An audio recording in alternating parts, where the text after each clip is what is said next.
নমস্কার বন্ধুরা, স্বাদের ঠিকানায় আপনাদের সকলকে স্বাগত। আজ আমি আপনাদের সাথে চালের ভাপা পিঠের রেসিপি শেয়ার করব। আর এই পিঠেটা বানানো এতটাই সহজ যে যারা নতুন পিঠে বানাচ্ছে তারাও কিন্তু খুব সহজেই বানাতে পারবেন।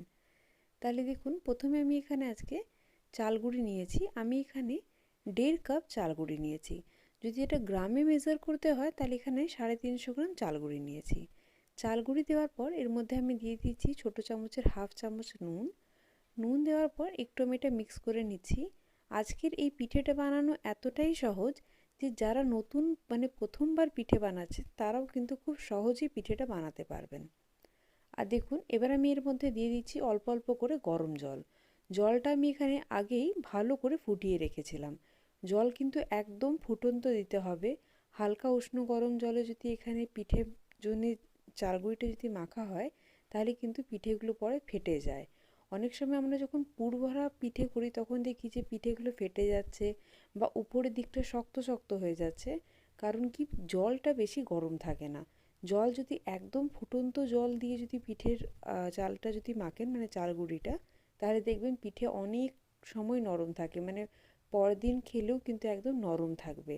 আর আমি আজকে যেভাবে আপনাদের দেখাচ্ছি এইভাবে যদি আপনারা পিঠের চালটা মাখেন, চাল গুঁড়িটা, তাহলে দেখবেন পিঠে খুব সুন্দর তৈরি হবে।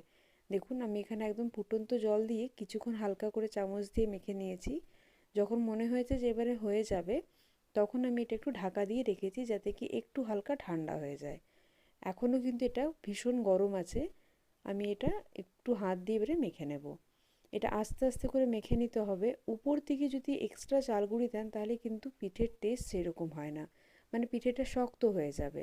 তার জন্যই পরিমাণ মতন জল দেবেন।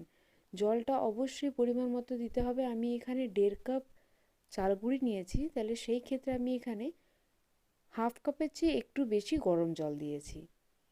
আজ আমি আপনাদের সাথে যে পিঠেটা শেয়ার করছি, এই পিঠেটা কিন্তু যে কেউ যারা প্রথমবার পিঠে বানাচ্ছেন বাড়িতে তারাও কিন্তু খুব সহজেই এই পিঠেটা বানাতে পারবেন। আর এই পিঠেটা খেতে কিন্তু খুব টেস্টি হয়। দেখুন, এটা এবার আমি ভালোভাবে মেখে নিয়েছি। এটা মাখা হয়ে যাওয়ার পর এটা আমি ঢাকা দিয়ে একটু রেখে দিচ্ছি, প্রায় 5 মিনিটের জন্য রেখেছি। এবারে দেখুন, 5 মিনিট পর এখানে আমি বাকি জিনিসগুলো নিয়ে নিয়েছি যেটা দিয়ে আজকে আমি পিঠেটা তৈরি করব। প্রথমে এখানে যে চালের গুঁড়োটা যেটা আমি মেখেছি সেটা দেখুন খুব ভালোভাবে একদম হার্ড হয়ে গেছে, একদম ভালোভাবে এটা সেট হয়ে গেছে। এবার এটা আমি দুদিকে ভাগ করে নিলাম। আর যেটার এক্সট্রা আছে সেটাকে আবার আমি ঢাকা দিয়ে রেখে দিয়েছি যাতে কি এটা বেশি ঠান্ডা না হয়ে যায়। ঠান্ডা হলেই কিন্তু উপরে একটা পাপড়ির মতন চলে আসবে আর সেটাতে কিন্তু পিঠেগুলো শক্ত হবে। এবারে দেখুন, যেটা একটা আমি ভাগ নিয়েছিলাম তার থেকে আমি একটু করে লেচি কেটে নিয়েছি। অল্প হাতে একটু সাদা তেল নিয়ে নিলাম। আর এখানে আমি আগেই নারকেলের পুরটা তৈরি করে রেখেছিলাম। আমি আগেও পিঠের অনেক রেসিপি শেয়ার করেছি, সেখানে আমি নারকেলের পুর কীভাবে চটজলদি বানাবেন সেটাও আমি দেখিয়েছি। সেটা দেখে আপনারা পুরটা তৈরি করে নিতে পারেন।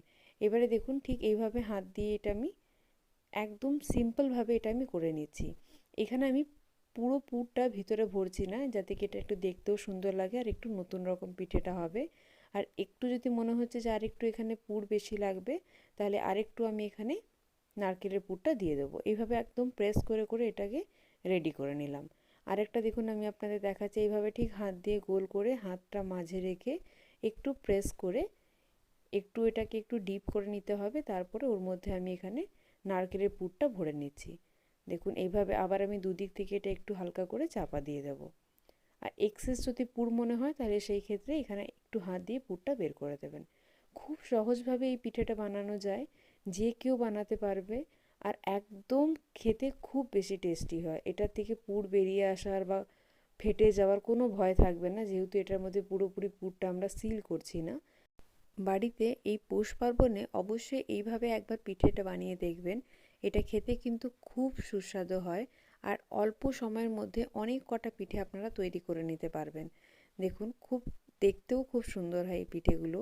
আজকের এই পিঠের রেসিপি যদি আপনাদের ভালো লেগে থাকে তাহলে আমার চ্যানেল স্বাদের ঠিকানাকে সাবস্ক্রাইব করবেন এবং এই ভিডিওটি একটা লাইক করবেন। দেখুন, এইভাবে আমি এখানে সব কটা পিঠে যেগুলো আমি লিচিটা কেটে রেখেছিলাম চাল গুঁড়ি, সেটা আমি তৈরি করে নিয়েছি। আর যেগুলো তৈরি করে নিয়েছি এগুলোকে তুলে আমি একটা জায়গার মধ্যে রেখে দিচ্ছি। আর সেটা আমি ঢাকা দিয়ে রাখছি।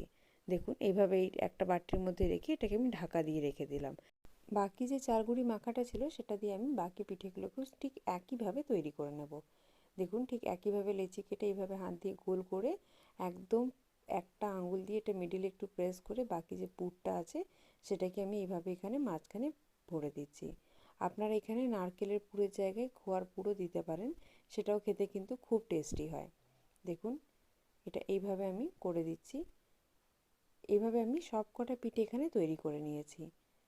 এবার আমি একটা কড়াই গরম করেছি, কড়াইয়ের মধ্যে আমি দিয়ে দিচ্ছি জল। আমি এখানে বড় কড়াই নিয়েছি, তাই এখানে আমি 1/2 লিটারের মতন জল দিলাম। জলটা দেওয়ার পর এর উপর আমি একটা স্ট্রেনার বসিয়ে দেব। দেখুন এইরকম একটা স্ট্রেনার, এইরকম জালি জালিওয়ালা থালা এখন খুব পাওয়া যায়। পিঠে বানানোর সময় এইরকম একটা জিনিস থাকলে পিঠেগুলো খুব সহজে হয়ে যায় আর অনেক কটা পিঠে একসাথে হয়ে যেতে পারে। এবার এর মধ্যে আমি অল্প একটু তেল দিয়ে দিচ্ছি, তেলটা আমি চারিদিকে একটু দিয়ে দিলাম।